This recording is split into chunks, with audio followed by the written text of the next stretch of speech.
આજે વડોદરા ભારતીય જનતા પાર્ટી સમક્ષ એક ચાર્જશીટ રજૂ કરવા માટે ગુજરાત પ્રદેશ કોંગ્રેસ સમિતિ વચ્ચે આપની વચ્ચે ઉપસ્થિત છું, પણ એ ચાર્જશીટના મુદ્દાઓમાં જતા પૂર્વે એક નાનકડી ચોખવટ તમારી સમક્ષ કરવા માંગુ છું. આપમાંથી ઘણા બધા મિત્રો જાણતા હશો કે હમણાં રાજકોટના ક્રાઇમ બ્રાન્ચના ડીસીપીની સામે અમારું એક આંદોલન ચાલી રહ્યું છે.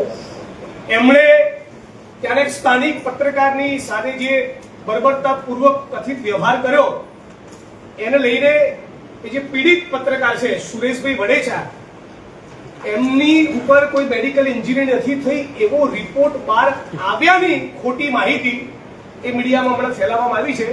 કે પીડિતે હમણાં જ મને પોતાનો વિડીયો મોકલી આપીને એવી સ્પષ્ટતા કરી છે કે મારા ગુદા માર્ગમાં IPS DCP crime Rajkot Jagdish બાંગરવાએ જે પેટ્રોલ નાખવાની કોશિશ કરી એ મારા ગુદા માર્ગમાંથી કોઈ સેમ્પલ લેવામાં આવ્યું જ નથી, એટલે રિપોર્ટ નીલ આવે કે મારી વિરુદ્ધમાં જાય એનો પ્રશ્ન ઉપસ્થિત થતો નથી. આ એક ચોખવટ ગુજરાતની જનતા સમક્ષ કરી મૂળ આ ચાર્જશીટ વાળી વાત તમારી સમક્ષ રજૂ કરું છું.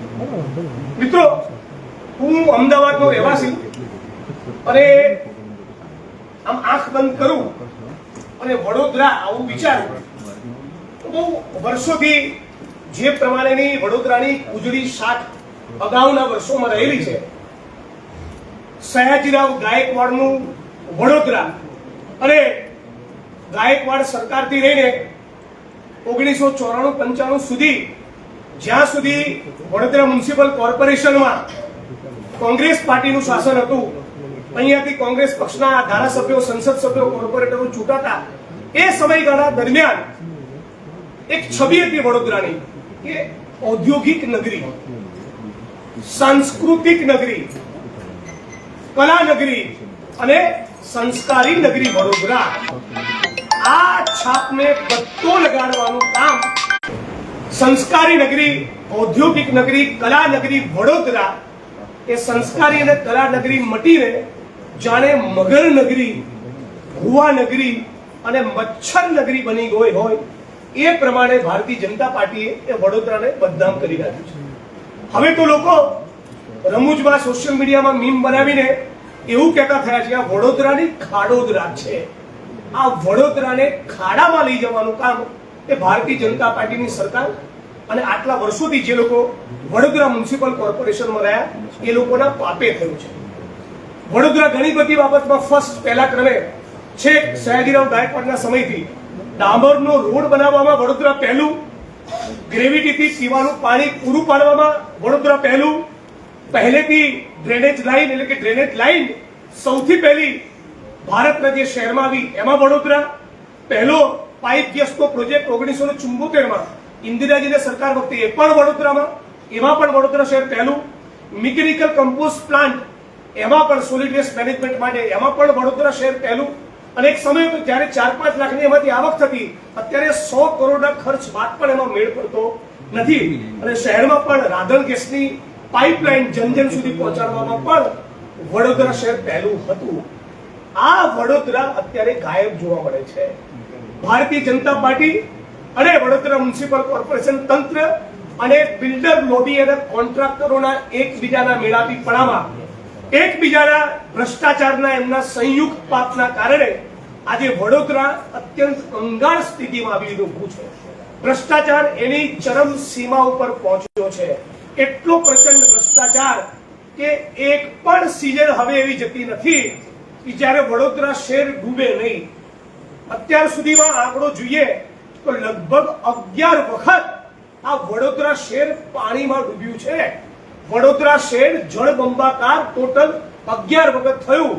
એટલે કહેવાનું મન થાય કઈના મ્યુનિસિપલ તંત્ર અને ભારતીય જનતા પાર્ટી જેના પાપે વડોદરા શહેર 11 વખત ડૂબ્યું એમણે પોતે ઢાંકણીમાં પાણી લઈને ડૂબી મરવું જોઈએ. હવે તો વિશ્વામિત્રીમાંથી મગરો બહાર આવીને સવાલ પૂછતા થયા. આ એ વડોદરા નથી જે અમારા વડવાઓ જોયું હતું. વિશ્વામિત્રીમાંથી બહાર આવીને મગરો એ પૂછતા થયા કે કોણ આ ઝોન ફેર કરી રહ્યું છે અને જેના કારણે આખા શહેરમાં દાટ મળ્યો છે. મિત્રો, હરણીકાંડની ઘટના આપણી બધાની સમક્ષ અત્યંત સંવેદનશીલ ઘટના. ફક્ત ને ફક્ત રૂપિયાની હાય, પૈસા કમાવાની વાસના મ્યુનિસિપલ તંત્ર અને ભાજપના નેતાઓની, અને એના કારણે જેને ફક્ત ફરસાણનો અનુભવ છે એવા માણસને તમે આખો કોન્ટ્રાક્ટ આપી દીધો. એ માણસ પર ડે 3 લાખ કમાય અને કોર્પોરેશનમાં જમા કરાવવાના આખા વર્ષમાં ફક્ત 3 લાખ, અને બધું જ રેકોર્ડ ઉપર. અને હરણીકાંડની ઘટના બની, બોટકાંડની ઘટના બની એ વખતે જે સેવસણ વાળો માણસ હતો એ બોટ ચલાવતો હતો. આટલી ભયંકર ઘટના જેમાં 12 જેટલા 5, 7, 8, 10 વર્ષના માસૂમ બચ્ચાઓ હોમાયા, 2 શિક્ષકોનો ભોગ લેવાયો, એની તપાસ, એનું ક્રિમિનલ ઇન્વેસ્ટિગેશન આજ દિન સુધી એના લોજિકલ એન્ડ તાર્કિક અંજામ સુધી પહોંચતું નથી. ત્યારે સવાલ પૂછવા માંગુ છું સમગ્ર ગુજરાતની 6.5 કરોડ જનતા વતી, વિપક્ષ તરીકે, ગુજરાતના નાગરિક તરીકે અને વડોદરા વતી, કે કયું એવું પરિબળ, કયું એવું ગણિત કામ કરી રહ્યું છે કે આજે પણ હરડી બોટકાંડના મુખ્ય સૂત્રધારો જે ભાજપના નેતાઓ છે, જે કોર્પોરેશનના મોટા અધિકારીઓ છે, એ સાબરમતી સેન્ટ્રલ જેલનો સળિયો ક્યારે જોશે? આપણા પરિવારમાં 5 વર્ષનું, 7 વર્ષનું, 10 વર્ષનું બાળક આવી ઘટનામાં મરે નહીં, એનો પગ લપસી જાય ને તો 2 દિવસ આપણને ખાવાનું નથી ભાવતું. આ જ્યારે માતાઓ એ ચિત્કાર કરતી હતી, માનનીય મુખ્યમંત્રી સમક્ષ રજૂઆત કરવાવી, તો એકંદરે PR એજન્સીઓ હાયર કરીને જે પોતાની મૃદુ અને સંવેદનશીલ ઇમેજ બનાવવા માંગે છે, એ ગુજરાતના મુખ્યમંત્રી લગભગ ધૂતકારતા હોય એવા જલીલ કરતા એવા ટોનમાં એ માતાઓને કહી દીધું, તમે તો અહીંયા એજન્ડા લઈને આવ્યા છો. હા, એજન્ડા હતો સત્ય અને ન્યાય માટે. જે જનતાએ પોતાના 5 વર્ષના, 7 વર્ષના, 8 વર્ષના, 10 વર્ષના બચ્ચાઓ, બાળકો ગુમાવ્યા હોય, એ માણસનો ન્યાય માટેનો એજન્ડા કેમ ના હોય? એ રાજ્યના મુખ્યમંત્રીની સમક્ષ ન્યાયની અપેક્ષા ના રાખે તો કોની જોડે રાખે? પણ સુરતનું તક્ષશિલા હોય, રાજકોટનું TRP ગેમિંગ ઝોન હોય કે વડોદરાનું હરણીકાંડ હોય, આપણા ગુજરાતમાં કદાચ નાનું મોટું ઇન્ફ્રાસ્ટ્રક્ચર બની જતું હશે, એ બી ખાડે ગયું, પણ ન્યાય નથી. આ વાત પણ આજના પ્રસંગે તમારી વચ્ચે મૂકવા માંગુ છું. અને વિપક્ષ તરીકે અમે માંગણી કરીએ છીએ કે કોઈ પણ સંજોગોમાં હરણી બોટકાંડના તમામ પીડિતોને યોગ્ય વળતર ચૂકવવામાં આવે.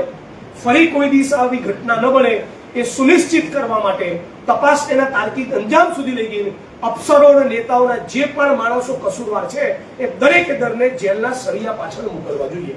બીજું, આપણા દેશમાં નરેન્દ્રભાઈ જ્યારે દેશના પ્રધાનમંત્રી બન્યા, એ આવતીકાલે આવવાના જ છે, પાછું કંઈક જૂઠું બોલશે સ્વભાવ મુજબ. એ જ્યારે પ્રધાનમંત્રી બન્યા ત્યારે એમણે એવું કહેલું 2014માં કે આપણા દેશમાં 25-30 કરોડ લોકોના માટે છત નથી. તમે જુઓ, ગણતરીના 2-5 વર્ષમાં એક પણ ગુજરાતનો દેશનો નાગરિક નહીં બચે જેના માટે છત નહીં હોય. અત્યારે તમારા કોર્પોરેશનની પરિસ્થિતિ જુઓ, 8-10 હજાર મકાનો એવા છે, એટલી કંગાળ અને જર્જરિત પરિસ્થિતિમાં છે કે ગરીબમાં ગરીબ માણસ જે રોડ ઉપર, ફૂટપાથ પર પડ્યો હોય, જેના માથે છત ના હોય, જેના માથે આશિયાનો ન હોય, જેને પોતાની કાળી મજૂરીની એક રકમ ભાડામાં ચૂકવવી પડતી હોય, એ માણસ પણ આ કોર્પોરેશનના સડેલા, વાહિયાત, જર્જરિત મકાનમાં રહેવા તૈયાર થતો નથી. આટલી કંગાળ પરિસ્થિતિ વડોદરાની છે. અને ભ્રષ્ટાચાર તો એની એક્સ્ટ્રીમ ચરમ સીમા ઉપર. અત્યારે મને કેટલાક મિત્રો સાથે વાત કરતા માહિતી મળી કે આજે પણ વડોદરા શહેરમાં દર 1-2 વર્ષે એવી ઘટના બની જ્યારે માણસ કોલેરામાં મરી જાય. આ AI નો જમાનો, આ ગ્લોબલાઇઝેશનના જમાનામાં જીવીએ છીએ. 2026નું વડોદરા, 2026નું ગુજરાત, 2026નું ભારત, મોડર્ન સાયન્સ ટેકનોલોજીનો આટલો મોટો આવિષ્કાર થયો એ સમયે ચારે બાજુ આપણા વડોદરા શહેરમાં મચ્છરો હોય, સડેલું ગંદુ પ્રદૂષિત પાણી આપીએ. આ 2026ના વડોદરામાં કોઈ પણ વડોદરાની જનતાએ, નાગરિકે કોલેરાથી મરવું પડે? ડીવાયએસપી ઝાલાનો પુત્ર એ અચાનક ગટરમાં એ માણસનો પગ પડે છે અને એનું મૃત્યુ થાય છે. ખુલ્લી ગટરો.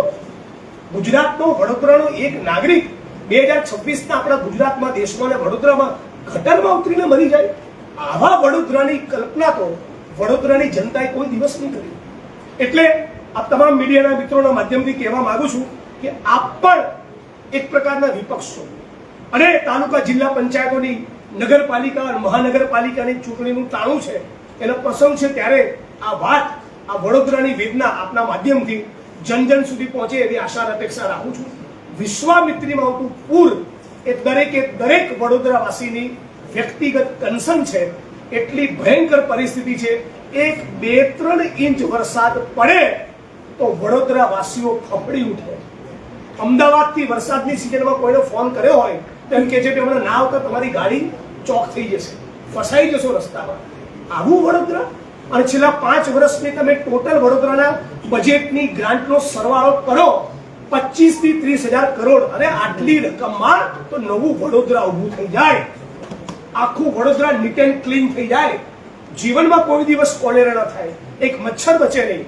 અને વિશ્વામિત્રીમાં પૂર ફક્ત એટલા માટે આવે છે કે ભારતીય જનતા પાર્ટીના નેતાઓ, કોર્પોરેશનના શાસકો, કોન્ટ્રાક્ટરો અને બિલ્ડરોએ એકબીજાના મેળાપીપણામાં જે પ્રમાણેનો ભ્રષ્ટાચાર કર્યો છે, જે પ્રમાણેના દબાણો કર્યા છે, ઇનફેક્ટ મીડિયાએ તો સર્વે નંબર સાથે આ બધા મહાપુરુષોના નામ જાહેર કરેલા પૂર વખતે, અને એ વાત પણ એની સામે કોઈ ઠોસ કાર્યવાહી નહીં કરવામાં આવી.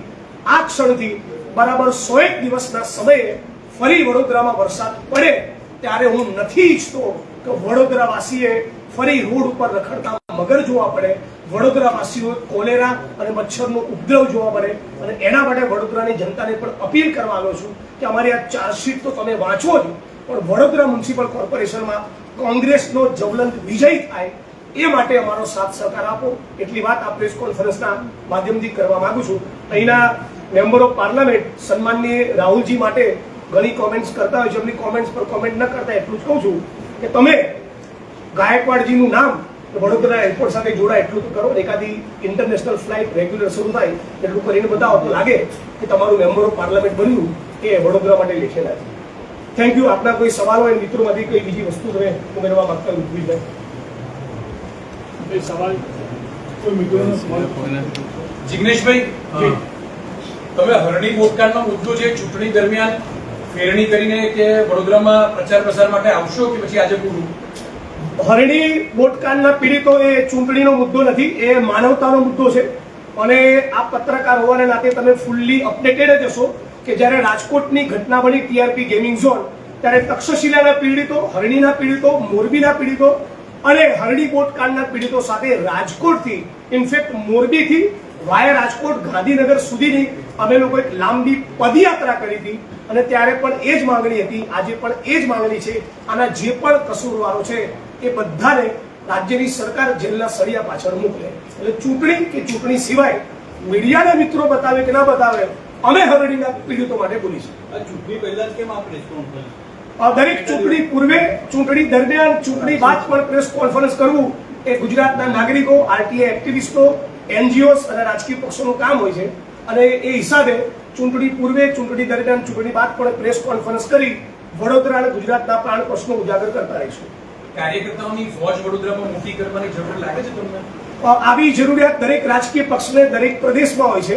અને એ જરૂરિયાતના ભાગરૂપે વડોદરા કોંગ્રેસ જે સક્રિય છે, ચૂંટણી ટાળે મને પાક્કી ખાતરી છે વધુ સક્રિય બનશે, જન જન સુધી પહોંચશે. અને ચાર્જશીટ જન જન સુધી પહોંચાડી લોકોનું માઇન્ડસેટ બદલી કોંગ્રેસ તરફ હજારો લાખોની તાદાદમાં લોકો વળે એ માટેના સંનિષ્ઠ પ્રયાસો કરવામાં આવશે.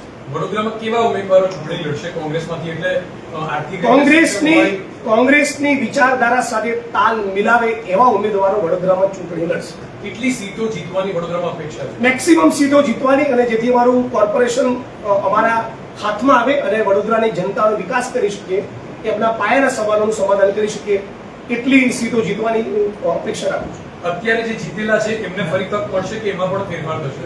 એ જે બી ચૂંટણીનું જેને કહેવાય સ્ક્રીનિંગ કમિટી એનો અમારો નિર્ણય કરશે. અને જે પણ વડોદરાના અને કોંગ્રેસ પક્ષના જે બેસ્ટ ઇન્ટરેસ્ટમાં છે એ પ્રમાણેના કેન્ડિડેટ્સને ફિલ્ડ કરવામાં આવશે.